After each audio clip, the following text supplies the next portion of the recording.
Hola, ¿qué tal? Muy buenas noches, bienvenidos a Noticias 22. Qué gusto que nos acompañen en este día que tenemos tantas cosas que presentarles. Saludamos a Laura Regis en la interpretación de lengua de señas mexicana. Rafa, Karen, ¿cómo están? Muy contentos, Laura, amigos del auditorio, como siempre, encantados de recibirlos en este espacio con lo más destacado de la información cultural. Y vamos a estar haciendo varios viajes, no solo por la República, sino por el mundo. Y de manera particular, Karen, ¿de qué vamos a platicar esta noche? ¿Qué tal, colegas? ¿Qué tal, amigos de Noticias 22? Pues vamos a hablar del ciclo Retrospectivas, una mirada al cine nacional contemporáneo que incluye más de 30 películas y más de 17 directores que darán la vuelta a la República Mexicana en las salas independientes. No se pierdan los detalles de esta información. Y además, en Europa, María Luz Moraleda nos platica cuál será la capital cultural, una de ellas en este año. No se pierdan los detalles, Laura. Y bueno, también tenemos literatura con Laura Restrepo, que presenta la novela Los Divinos. Está basada en un hecho real terrible del asesinato de una niña de origen muy humilde por parte de un hombre millonario en su natal Colombia. Vamos a ver de qué se trata esta novela. No es el caso, pero bueno, tiene a partir de este caso una inspiración y es como escribe esta novela. Ya veremos. A mitad de la semana, mucha información cultural aquí en Noticias 22. Comenzamos.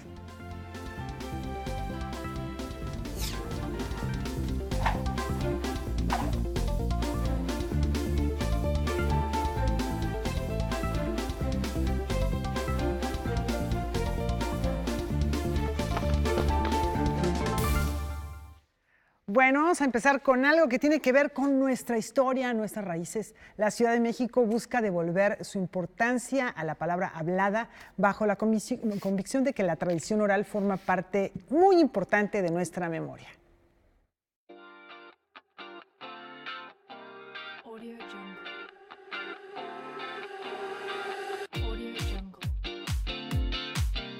El camino que va de la voz viva a la bóveda de la Fonoteca Nacional es largo y no está exento de emocionantes aventuras.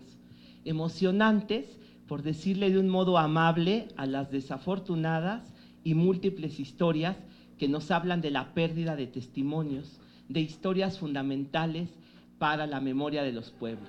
Justamente para preservar la memoria, la Comisión de Cultura del Congreso de la Ciudad de México y la Fonoteca Nacional organizaron el foro Hacia una Ley de Memoria Oral Histórica de la Ciudad de México. Esta iniciativa parte de la diputada Gabriela Osorio, presidenta de esa comisión. Ya contamos con una constitución política aquí en la Ciudad de México. Como poder legislativo, ya la Constitución nos mandata, en este caso, en el artículo 18, que habla sobre patrimonio de la ciudad, en dos leyes fundamentales. Una de ellas es la ley sobre el patrimonio cultural, histórico, material e inmaterial, natural, rural, urbano de la Ciudad de México, y la otra es sobre la ley del registro de la memoria oral histórica de la Ciudad de México. Entonces es por una cuestión, por mandato constitucional y por otra, por la importancia que tiene en este caso la ley que aquí nos convoca. Se desprecia, podría decirlo yo en un sentido, lo que significa la oralidad, ¿no? Que sobre todo está muy marcada en los pueblos y barrios originarios. Si el INBA y el INAH tienen muy determinadas sus funciones, la Secretaría de Cultura Local debe enfocarse al rescate del patrimonio intangible de los barrios de la Ciudad de México, según el secretario Suárez del Real. Para mí la historia, y en particular la historia de esta ciudad, a través de la historia oral, de la recuperación de la historia escrita en el archivo histórico de la Ciudad de México, me ha permitido ejercer mis funciones como representante popular o como servidor público. A nosotros nos compete aquello que ellos nos reivindican, pero que la ciudad pueda considerar como un hito histórico relevante, un hito artístico relevante, un hito de cultura comunitaria y entre ellos parte fundamental el patrimonio intangible. Entre los invitados especiales a este foro estuvo la escritora y periodista Elena Poniatowska. Noticias 22, Irma Gallo. La tradición oral, Rafa, Karen, es importantísima en cualquier cultura, en la nuestra. Muchas culturas indígenas han sobrevivido en gran medida sus lenguas gracias a la oralidad. En algunos casos sí existe, desde luego, la cultura escrita, pero la cultura oral, y bueno, Vargas Llosa tiene un escrito muy importante acerca de ello. La palabra transmitida es lo que le da sentido a una cultura, es nuestra lengua. Pero desde el punto de vista de la transmisión, la palabra oral es aún más antigua que la palabra escrita. No solo el idioma, sino los usos, los costumbres, las tradiciones, las leyendas que sustentan cualquier cultura, en esencia, en principio, están basados en esta tradición oral. Como bien refieres, ya después apareció la caligrafía, la escritura, la manera de preservarla. Pero lo que conocemos hoy en día de lo que nos legan nuestros ancestros miles de años en el pasado, surge precisamente con esta intención de heredar en esos ayeres de padres a hijos o de abuelos a hijos, a nietos. Primero es la palabra hablada, los habladores, como les dicen de la palabra. Es la base de nuestra, y conservamos a través de la palabra la historia de un país, de una nación, de una cultura.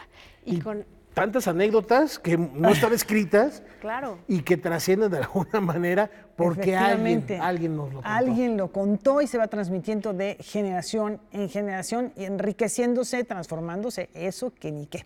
Y bueno, hay algo que tiene que ver con lo que ya anunciabas, Karen, al principio, el cine. Sí, cine. A partir de febrero y hasta el último día del año se nos presenta la oportunidad de echar una mirada al cine nacional contemporáneo, Rafael. Cineastas como Carlos Reigadas están presentes, Tatiana Hueso, Everardo González, en este ciclo que va a recorrer gran parte de la República, y muchas de las funciones también serán gratuitas y al aire libre. A fin de cuentas, nos gusta mucho. Este 1 de febrero comienza Retrospectivas, una mirada al cine nacional contemporáneo. El ciclo reúne a 17 directores y 36 películas, un sueño hecho realidad para los amantes del cine nacional de calidad. Sí fue un proceso largo, sí fue un proceso complejo, pero estamos muy orgullosos de poder llevar el cine nacional a lugares donde normalmente no se puede ver. En la parte de ficción destaca el nombre de Carlos Reigadas y su cine contemplativo, las historias violentas de Amada Escalante, los dramas filmados por David Pablos, las historias excéntricas de Julio Hernández Cordón, la versatilidad de Jorge Michel Grau y los personajes solitarios de Ernesto Contreras. Me parece que es una gran idea tener la posibilidad de revisar el trabajo de 17 directores y sus películas y su evolución y su madurez, y que pues sean en pantalla grande. Me parece que hay generaciones que no conocen películas, no sé, si hablamos por ejemplo de Carlos Reigadas, la posibilidad de ver Japón nuevamente en pantalla, y no solamente en la Ciudad de México, sino en varias partes de la República, pues nada, lo aplaudo y me da mucha emoción pertenecer a esa selección.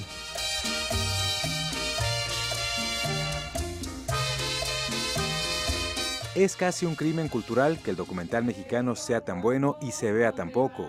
Todos los trabajos que aquí se presentan son de gran calidad, pero si hay que elegir, entonces no pierdan la oportunidad de ver Tempestad de Tatiana Hueso, Plaza de la Soledad de Maya Godet, Bellas de Noche de María José Cuevas y, por supuesto, Los Ladrones Viejos de Everardo González. Presidente, dicen que fuiste tú. ¿Ladrón que roba ladrón?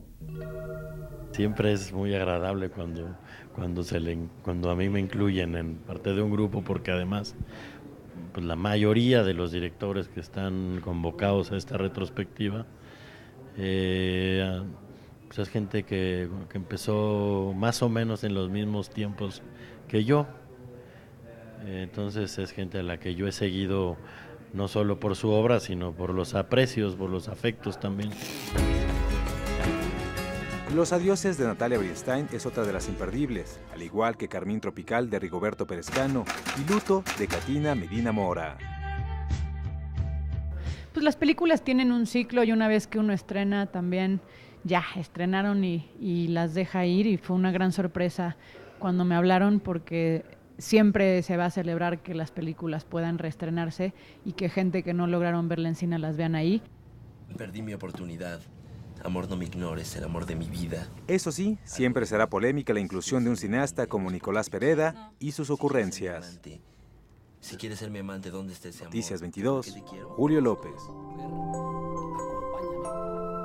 Pues ahí está la nota con todo y recomendaciones que nos plantea Julio López. Retrospectivas.mx, algunas de las sedes serán Cinemanía, como ya veíamos ahí en la Ciudad de México, en Plaza Loreto, pero van a estar en Yucatán, van a estar en Playa del Carmen, estará también la Casa del Cine en el primer cuadro de la gran ciudad, entonces... Salas no hay independientes también, Rafael, alrededor de la República Mexicana. Y bueno, las propuestas que nos plantea aquí Julio también son interesantes. Tempestad, por ejemplo, de Tatiana Hueso, que narra la violencia que se ve en un país y visualmente nos presenta imágenes de naturaleza bellísimas. Una analogía, una comparación, una unión de imagen y discurso fuerte y al mismo tiempo dramático. Y ya que estamos celebrando a los creadores mexicanos, no solo los contemporáneos, también hay unos muy importantes, Laura, que en distintos rubros, no solo en el cine, han dejado una profunda huella. Pues sí, Rafa, y vale la pena rescatarlos, recordarlos, tenerlos presente, presentarlos también, como ya se decía en la anterior nota, a nuevas generaciones o a personas que en su momento no tuvieron la oportunidad de escucharlos, como es el caso del personaje que vamos a hablar. Y esto ocurre a medio siglo de su partida, cuando la Fonoteca Nacional recuerda al compositor juchiteco Saúl Martínez, quien se ganó el mote de El Trovador del Recuerdo, ya nada más con esto, imagínense, por temas como Bejuco de Amor. Mi madre llorar un día. Juchiteco de origen, nacido en 1914, Saúl Martínez dio muestra de su vocación musical a temprana edad y de manera autodidacta. Miembro de una época dorada de la música en la radio mexicana, El Trovador del Recuerdo fue homenajeado en la Fonoteca Nacional con una charla y su creación. Sus inicios se dieron en fiestas de su época de estudiante. En una de esas fiestas fue donde lo oyó Alonso Sordo Noriega. Y fue cuando lo invita a trabajar a la XFO en su programa. Y allí inicia su carrera en la radio, porque después pasó a la XCW, y en la W fue donde Pedro de Lille fue el que lo bautizó como El Trovador del Recuerdo.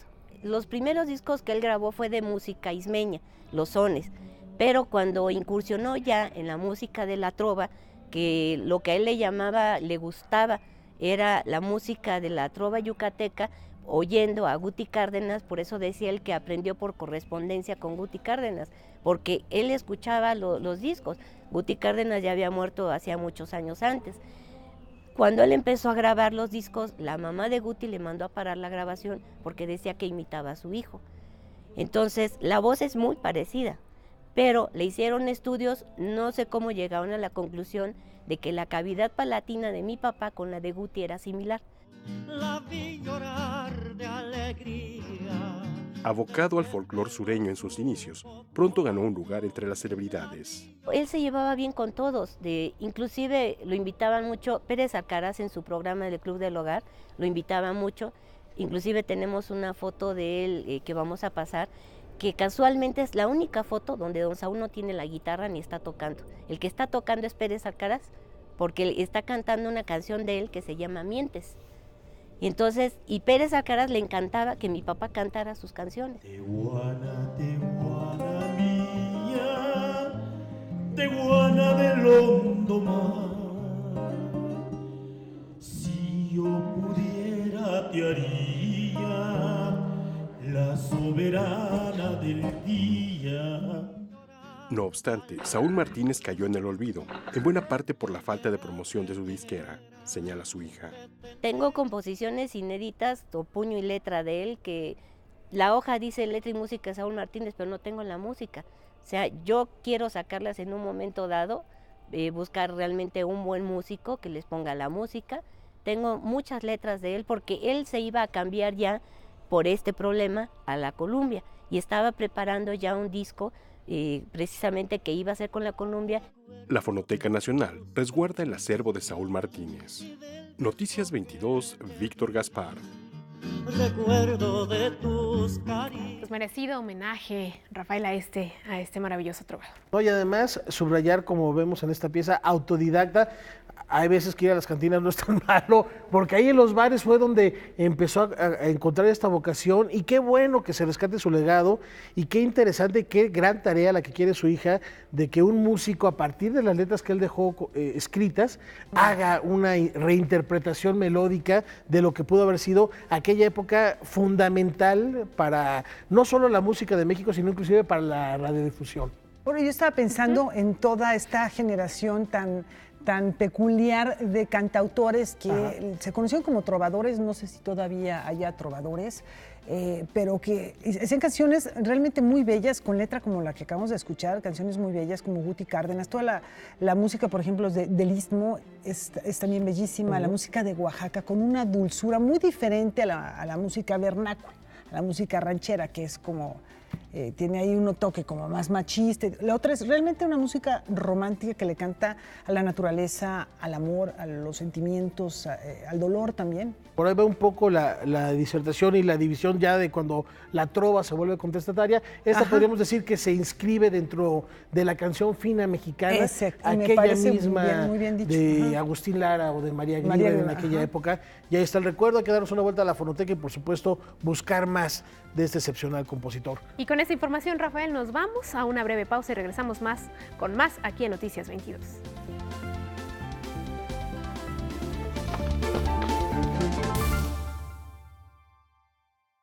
Y ya les compartíamos al inicio de este espacio que Laura Barrera tuvo la oportunidad de conversar con la escritora Laura Restrepo a propósito de su más reciente novela Los Divinos, y a continuación les compartimos esta charla.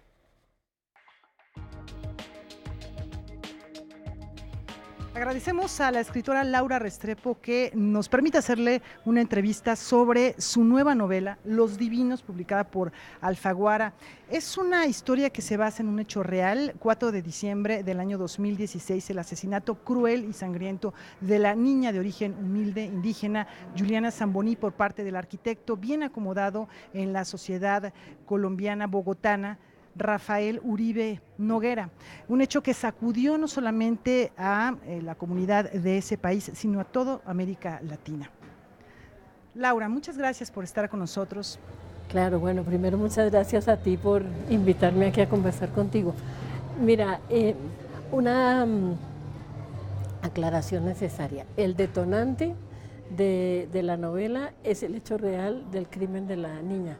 Y ahí en adelante la novela es ficción, es decir, yo lo que hice fue crear una ficción, personajes ficticios, 5 muchachos que hacen parte de una especie de clan o fraternidad que forman desde pequeños en el colegio, y uno de ellos va a cometer este crimen atroz, ¿no? Bueno, entonces tú me preguntas por los extremos.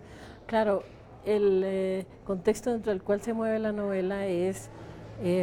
Bogotá es una ciudad plana, una meseta rodeada por los altísimos picos de la cordillera de los Andes. ¿Qué pasa? El desplazamiento por razones de violencia en el campo hacia la ciudad ha sido brutal en Bogotá. La ciudad se extiende abajo en la meseta y el desplazamiento se ha ido trepando por los cerros. En barrios de invasión algunos se estabilizan, pero los primeros recién llegados, pues sin servicio, como leíste tú ahí, que no tienen nada, ¿no? Sin agua, sin escuelas, etcétera. Sin embargo, están arriba. Y como estamos hablando de la cordillera de 3.000, de 4.000, de 5.000 metros, lo que tienen arriba, y de lo que leían, los ricos lo tienen todo, salvo una cosa, que sí tienen los pobres, la vista.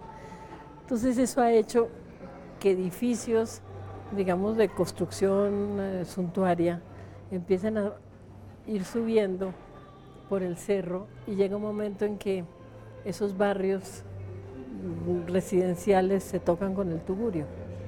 Y ahí, en la novela, ese es el detonante, ¿no? El escenario de los hechos es donde el barrio rico y el tugurio están cara a cara. El asesino, en una de las imágenes de la novela, tiene su penthouse en una de estas torres con una vista así panorámica como en avión.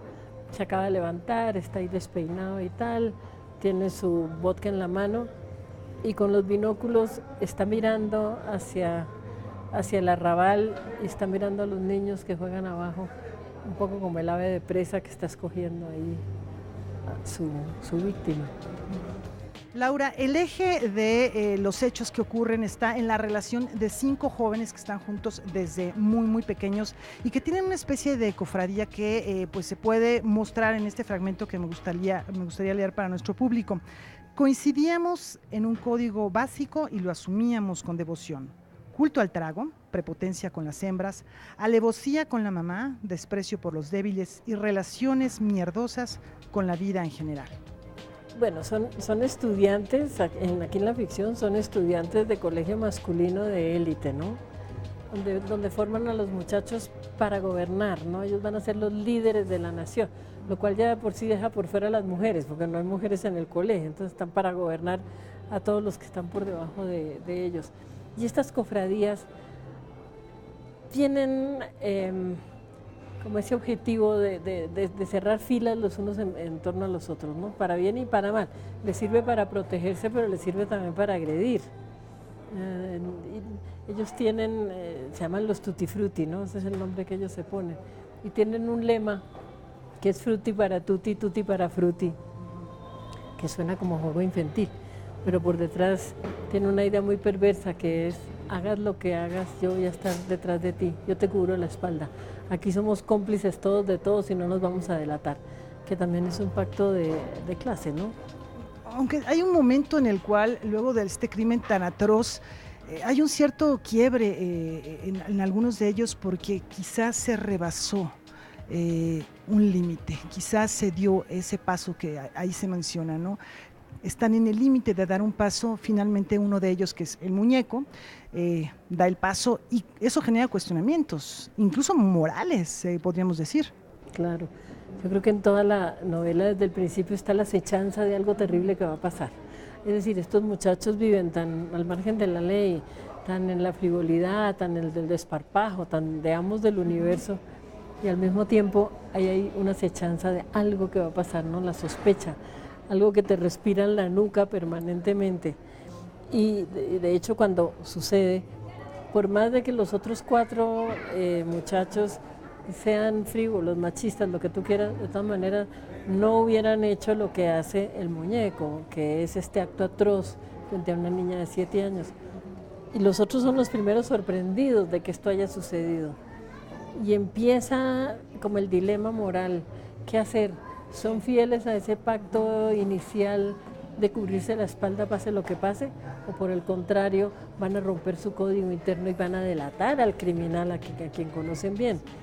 Ahora, algo que también llama mucho la atención es la estructura de la novela, cómo está narrada. Son 5 capítulos, 4 de ellos corresponden a, está los amigos, que son el hobbit Tarabeo, el píldora, el duque, el muñeco, que es el que comete el asesinato, y la niña. 6 capítulos. 6 capítulos son los amigos, el asesino y la niña.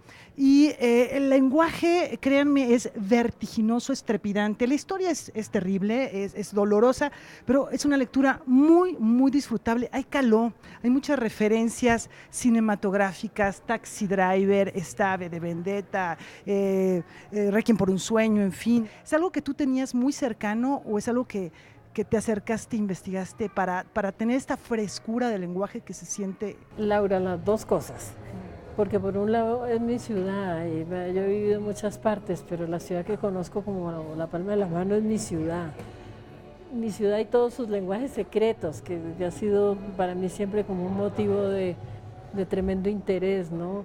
Y esos lenguajes de secta, donde solo los de la secta lo entienden, existen en todas las clases sociales, inclusive en las profesiones. Y de hombres y mujeres. Claro, de hombres, de mujeres, de la familia. Como cada grupo humano se expresa de una manera y genera en el lenguaje propio una forma de cohesión. Entonces, para mí era muy importante que el hobbit hablara con una voz muy propia de ellos. Ahí la clave fue mi hijo y mis sobrinos. Ellos me decían, es así, eso no lo hubiera dicho, esto no se lo hubiera puesto. Bueno, pero ¿a dónde fue esa noche? No, mira, fue a una discoteca que se puede llamar más o menos así. O qué ropa se ponen. Para mí había una importancia en el detalle clave, porque era lo que permitía como recrear un mundo. Laura, muchas gracias. me quedo con otra frase que me gustó mucho: del furor de la ciudad no se salva nadie. Esto involucró a este grupo en tu historia y en la vida real también, pero también nos involucra a las sociedades de hoy en día, a las sociedades latinoamericanas, a una sociedad como la mexicana, que yo creo que se va a ver muy, muy impactada por Los Divinos de Laura Restrepo, publicado por Alfaguara. Muchas gracias. Encantada, Laura, un placer conversar contigo. Muchas gracias. Muchas gracias.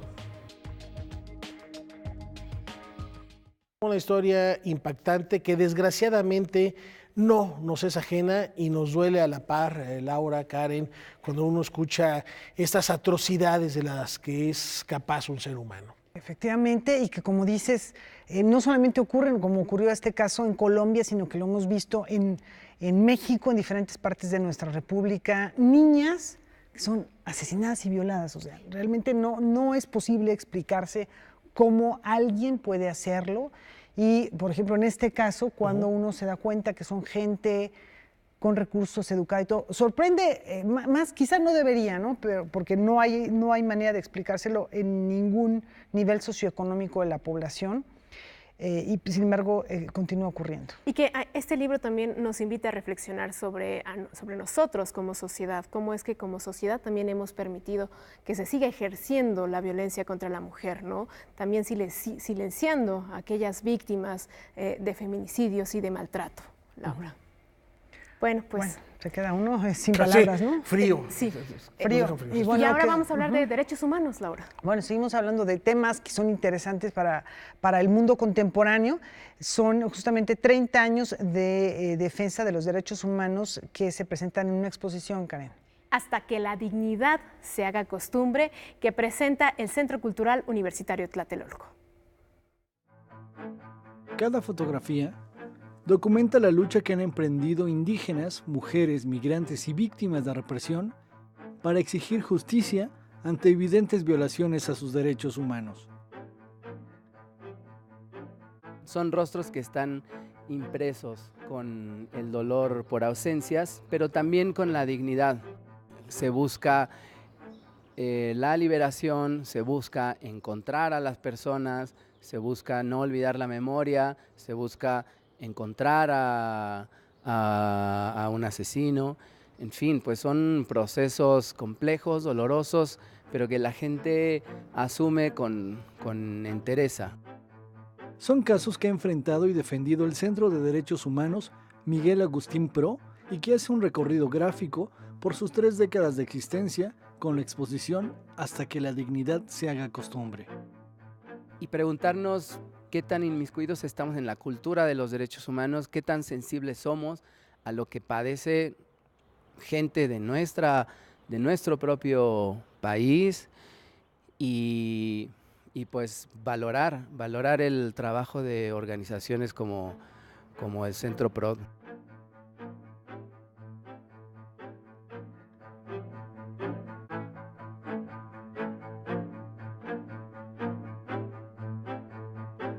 Es un reconocimiento al esfuerzo que hace la asociación civil a favor de la dignidad humana. Noticias 22, Óscar Cortés. Demos vuelta a la hoja, viajemos ahora a Europa para conocer cuál será una de las capitales culturales de este 2019, y de eso nos platica nuestra querida compañera María Luz Moraleda de la Dolce Vele, a quien como siempre saludo con muchísimo gusto para platicarnos de Matera, esta ciudad al sur de Italia. María Luz, buenas noches. Buenas noches, ¿qué tal amigos de Canal 22? Un gusto saludarles de nuevo. Para empezar, es la tercera ciudad más antigua de este mundo, después de Alepo en Siria y Jericó en Cisjordania. Matera nos remonta a la Edad de Piedra y lo que sorprende al visitarla es ver cómo esta ciudad está completamente construida bajo las rocas. Lo mejor es caminar por sus laberínticas calles y descubrir sus miradores, sus iglesias rupestres y sobre todo sus grutas, Patrimonio Mundial de la UNESCO. Algunas de estas grutas, llamadas sassi y construidas en empinadas escalinatas, son ahora hoteles de lujo. Otras, como Casa Grotta, son cuevas museo que nos explican cómo vivían dentro de estas grutas los materanos hasta los años 50 del siglo pasado. Y es que hay que decir que entonces para los italianos esta forma de vivir les parecía tan pobre y primitiva que lo consideraban una vergüenza para el país. algo que ahora ha dejado de avergonzarles y se ha convertido en un orgullo cultural no solo para Italia, sino para toda Europa. Un lugar fascinante que seguro tiene muchas actividades preparadas para este 2019 a propósito de la nomenclatura. Además de la espectacular inauguración que pueden ver en estas imágenes, Matera acogerá más de 300 actividades entre talleres, conciertos y exposiciones que ponen en relieve su arqueología y su arte rupestre. Pero sobre todo sus organizadores quieren que los ciudadanos sean los protagonistas de estos eventos festivos. Para ello, los habitantes de Matera participarán, por ejemplo, en la representación del Purgatorio, inspirado en la Divina Comedia de Dante. Wow, y ya lo decíamos, María Luz, no es la única ciudad europea denominada capital cultural este año. ¿Cómo se designan y cuál es la otra que comparte esta distinción? Así es, Matera comparte capitalidad cultural europea este año con la búlgara Plovdiv, construida alrededor de 7 colinas. Los detalles sobre esta ciudad los conocerán muy pronto con nosotros. Y para ser elegidas, en realidad cada ciudad europea que lo desee puede enviar su propuesta a la Comisión Europea y un grupo de expertos decide si la preselecciona. Hasta 2022 ya están designadas prácticamente todas las capitales europeas de la cultura. El objetivo es también mostrar la gran diversidad que caracteriza a las diferentes ciudades y regiones de la Unión Europea y sin duda es una oportunidad para dar a conocer lugares, redescubrirlos e impulsar así el turismo durante todo un año.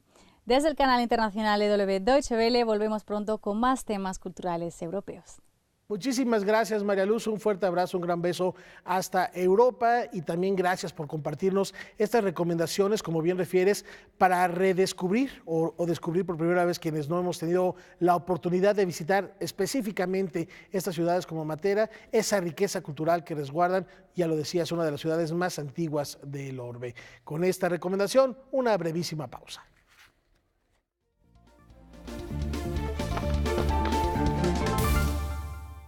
Bueno, pues tenemos un encuentro imaginario a continuación, Karen. Así es, las dos máximas exponentes de la danza a principios del siglo XX se reúnen una vez más.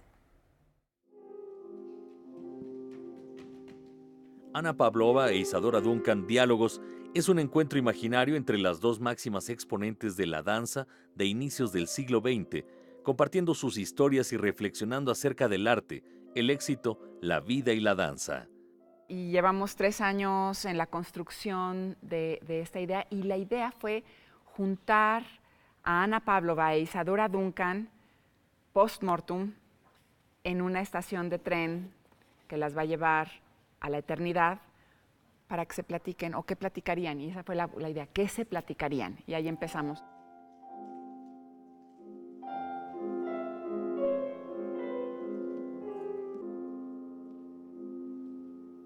Isadora Duncan era solo 3 años mayor que Ana, murió 3 años antes que Ana, pero compartieron lugares, compartieron gente, compartieron sí, era el mismo espacio, la misma época, los mismos países. Entonces creo que esa es otra cosa muy interesante. El encuentro imaginario es posible gracias a la creación de las reconocidas bailarinas Tatiana Sugasagoitia y Carmen Correa, quienes unieron su talento para montar Anna Pavlova e Isadora Duncan, Diálogos. Todos sabemos que son como muy las opuestas, ¿no? La clásica y la moderna, la que está rompiendo con todo ese clasicismo. Y sin embargo, empieza uno a encontrar también paralelismos como estas cuestiones de las dos vivieron en París o en Europa, ¿no? Una en París, la otra en Londres. Pero todo esto, Rusia, Estados Unidos, pero también esta cuestión de qué tan clásica era la clásica, y no, también rompe con un clasicismo, ¿no? Era muy revolucionaria, y qué tan revolucionaria puede ser Isadora cuando lo que en realidad era una renacentista, porque a donde se va es a los griegos para para resurgir con esta nueva danza, ¿no? Entonces, las dos tienen ahí un punto, y entonces ahí Carmen y yo tenemos también esa convergencia, porque si bien Carmen toda su carrera la hizo como bailarina clásica, siempre, como dice ella, coquetea con el moderno y con el contemporáneo. Coqueteado con el moderno, sí, toda la vida. Y yo que toda mi carrera ha sido en danza contemporánea, pero tuve la formación clásica completa, ¿no?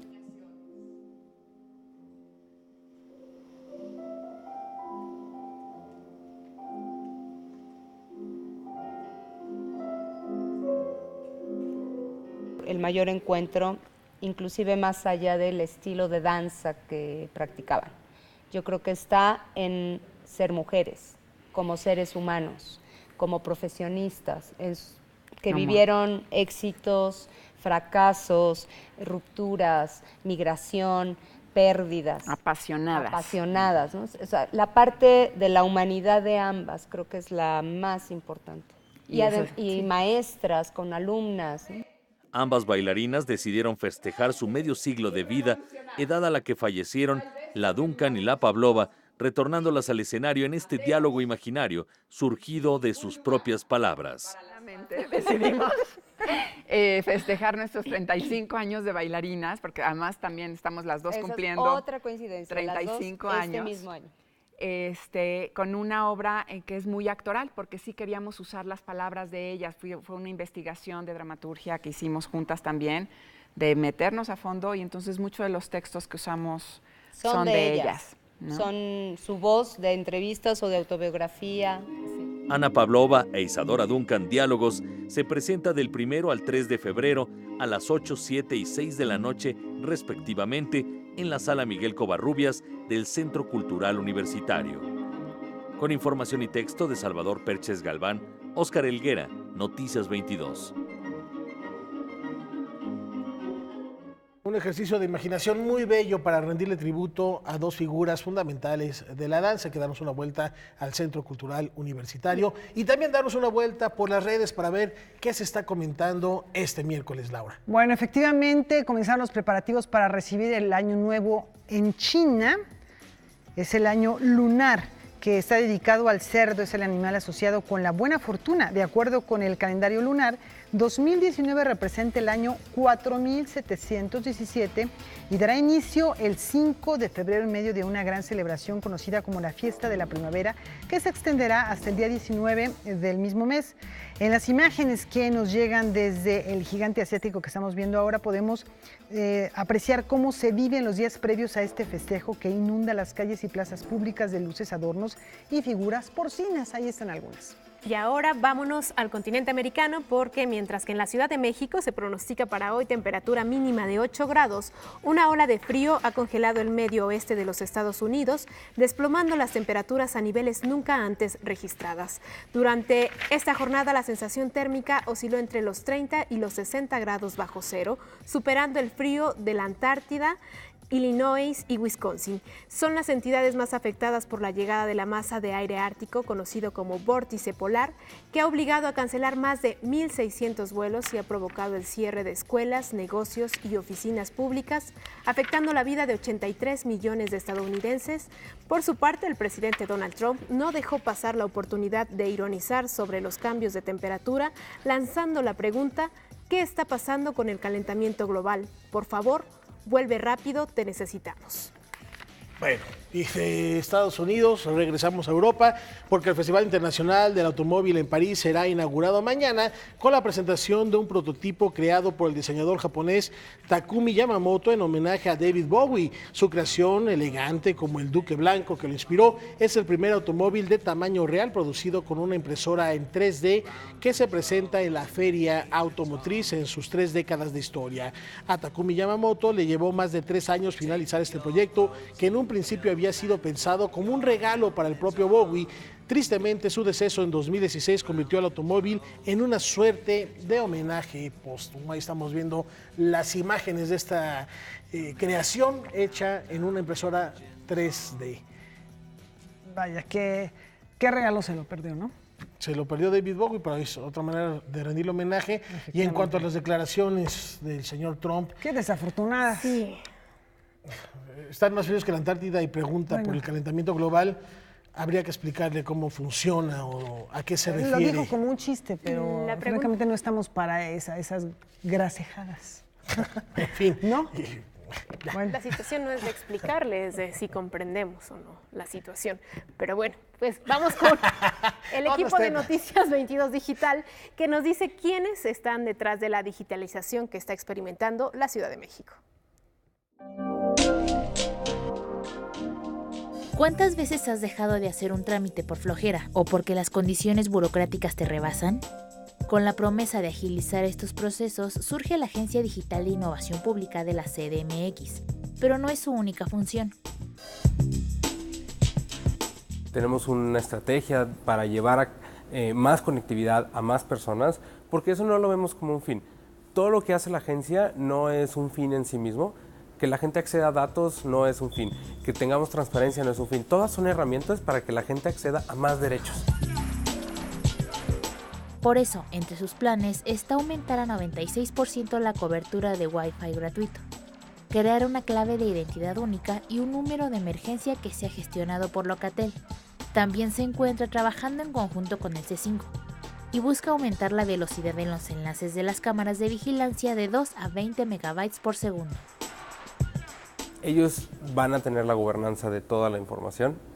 Las cámaras siguen siendo del C5 y lo que vamos a hacer es ayudarles a publicar esta información para que la gente la pueda consumir, cuidando la protección de datos personales de los ciudadanos, cuidando la integridad de las fuerzas que trabajan en la ciudad para no ponerlos en peligro, cuidando la secrecía de las investigaciones que se estén haciendo, pero la agencia y el C5 trabajan de manera conjunta para publicar información.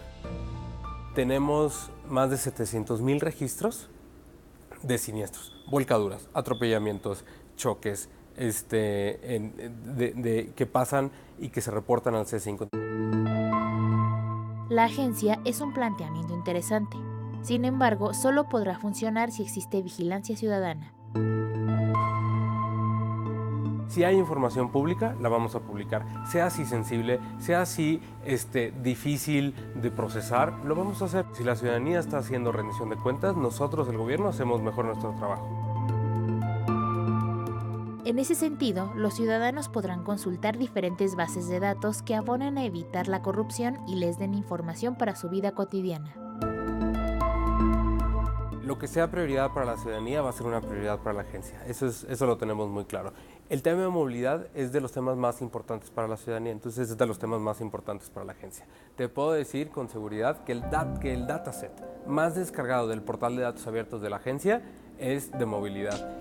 Son las rutas concesionadas que tiene la ciudad. Hasta el momento, la dependencia ha integrado a proyectos como Céntica, plataforma que concentrará ayuda voluntaria ante desastres, y la agencia es parte de Pilares, que tiene 30 ciberescuelas para que los interesados terminen sus estudios. Bueno, pues es un ejemplo de cómo la tecnología también puede contribuir a hacer transparente el ejercicio del gobierno. La participación ciudadana es fundamental, no solo se trata de tener las herramientas, sino de usarlas de manera adecuada. Y con esta información nos vamos a una breve pausa y regresamos para hablar de poesía y migración.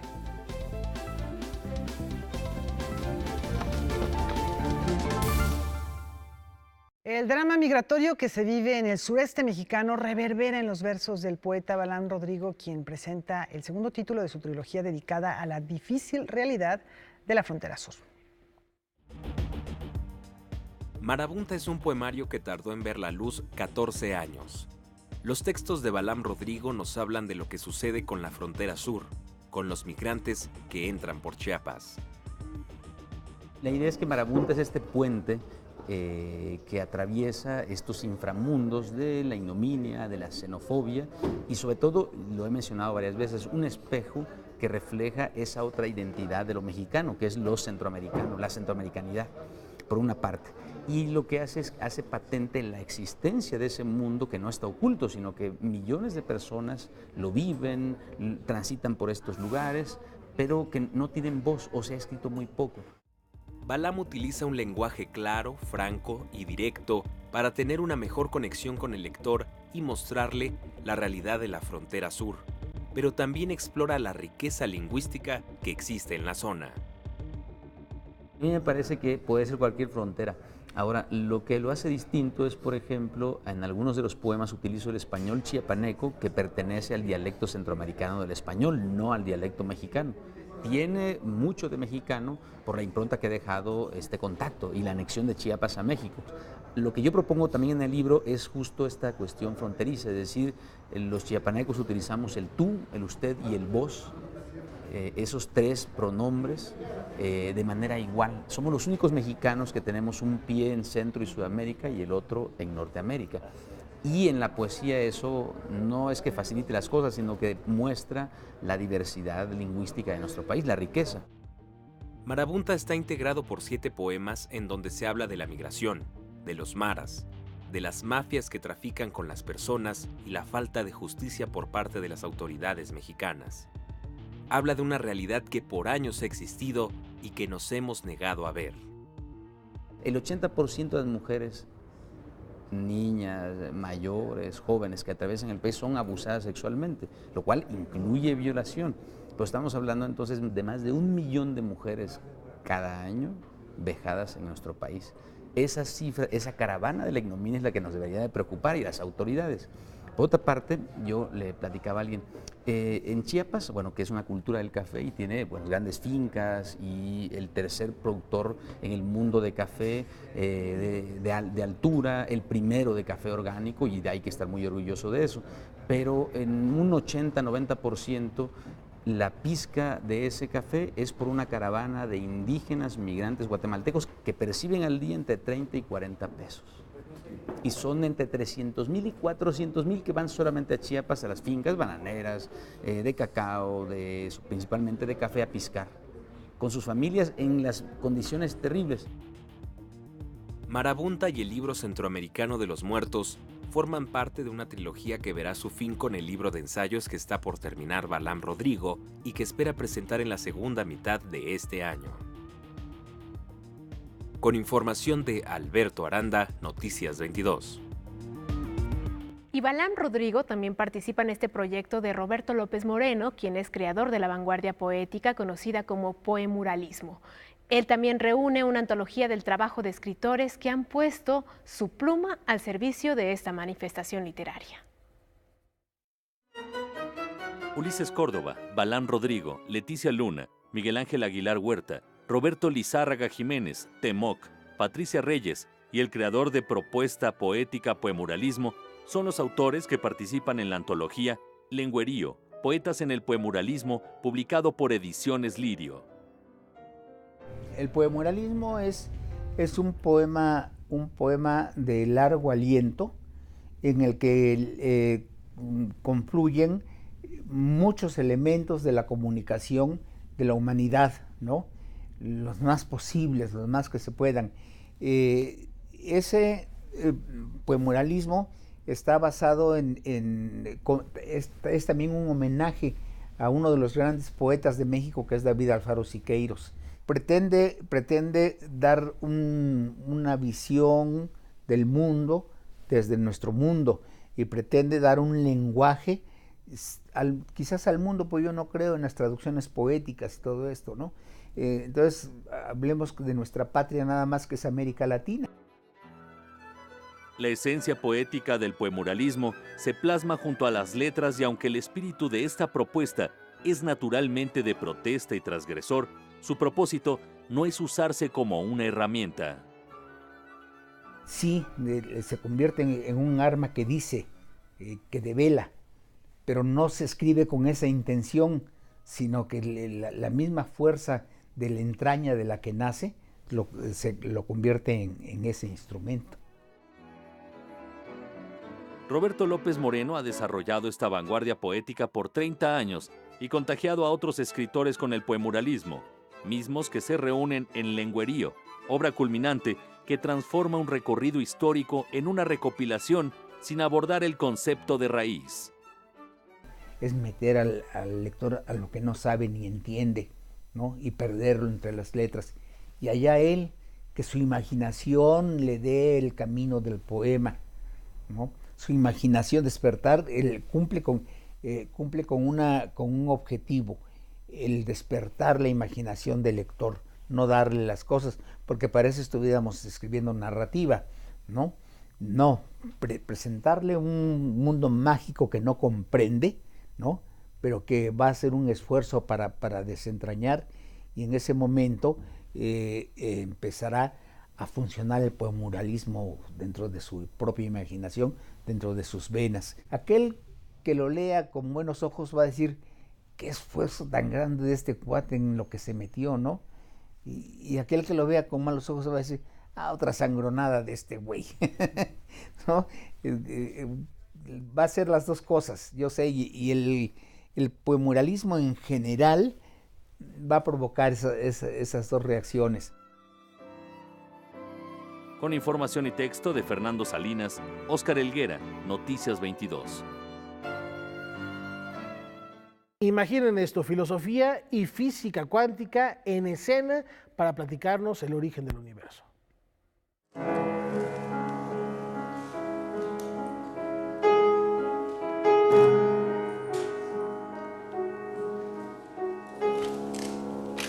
Siento que flotas sobre mí. La compañía La Giralda presenta en el Teatro El Granero Orgasmos del Cosmos, una obra escrita, dirigida y actuada por K.B. Parmas.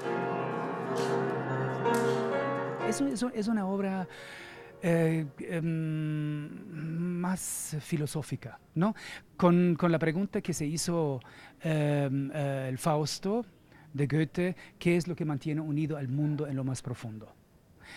Eso es. Y hay tres personajes, un personaje femenino poético, un personaje que se pregunta esas cosas, qué es la realidad, pero a través de la ciencia. Ciencia no es ficción, sino ciencia, que yo he estudiado desde como 15 años. Con más dimensiones tal vez. Multiversos que quizás podrían explicar por qué únicamente este universo llegó a tener parámetros casi perfectos. Son pequeños Faustos ahí, todos. Entonces ahí empezó mi inquietud personal, que es la realidad, y en 2016 empecé a escribir esa obra. Entonces el papel femenino tiene Itzel Razo, y Ernesto Santana es pianista que estaba en El Gallo, ¿te acuerdas? En El Gallo con Claudio Bardés. Entonces, esa obra queremos hacer desde hace muchos años. Encima hemos platicado y ahora sí se da. Orgasmos del Cosmos. Es la historia de un hombre de principios del siglo XX que llega a un extraño café en un estado alterado de conciencia, producto del incesante divagar en su mente de teorías físicas y filosóficas del espacio y tiempo que no lo dejan descansar. Vas a ver, es un espacio completamente vacío. No hay ni un video, no hay nada, no hay objetos, nada, porque el espacio es vacío. La física, yo he estudiado la física a profundidad, hasta sus matemáticas, fórmulas, las ecuaciones, desde hace como 8 años. Entonces, se trata, lo que estoy, para buscar qué es la realidad, tenía que estudiar las dos teorías de la relatividad de Einstein, la especial y la general. De eso se habla, esa obra. En un mundo indefinido, se da el encuentro de un hombre, su esencia femenina y un pianista. El catalizador de ese encuentro es la permanente pregunta primigenia fáustica: ¿qué es la realidad y qué es lo que mantiene al mundo unido en lo más profundo? Jueves, viernes a las 8, los sábados a las 7 y los domingos a las 6 en el Teatro El Granero, en el Centro Cultural del Bosque. Con información y texto de Salvador Perches Galván, Óscar Helguera, Noticias 22.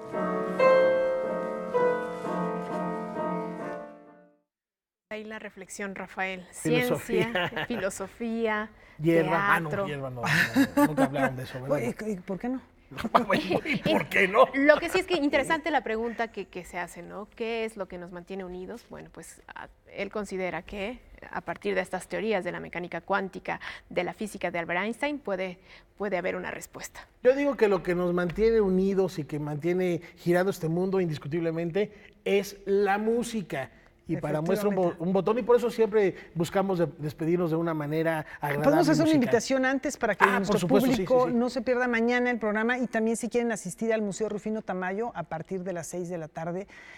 Inicia un encuentro que se llama La Noche de las Ideas, que se realiza en México desde hace 3 años, pero bueno, pues en todo el mundo se lleva a cabo en alrededor de unas 150 ciudades, 80 países de todo el planeta, y en el cual vienen científicos de Francia, científicos mexicanos, mexicanos de diferentes países, también sociólogos, filósofos, expertos en medio ambiente para preguntarse sobre qué hacer frente al presente y las crisis que vivimos actualmente. Es algo que organiza la Embajada de Francia en nuestro país. Estaremos por allá y bueno, pues ahí está la invitación. Noticias 22 está allá, dense una vuelta a Rufino Tamayo. Y hace 50 años los Beatles se reúnen por última ocasión a tocar en una azotea, medio siglo ya pasado. Abbey Road. Hasta mañana. Buenas noches.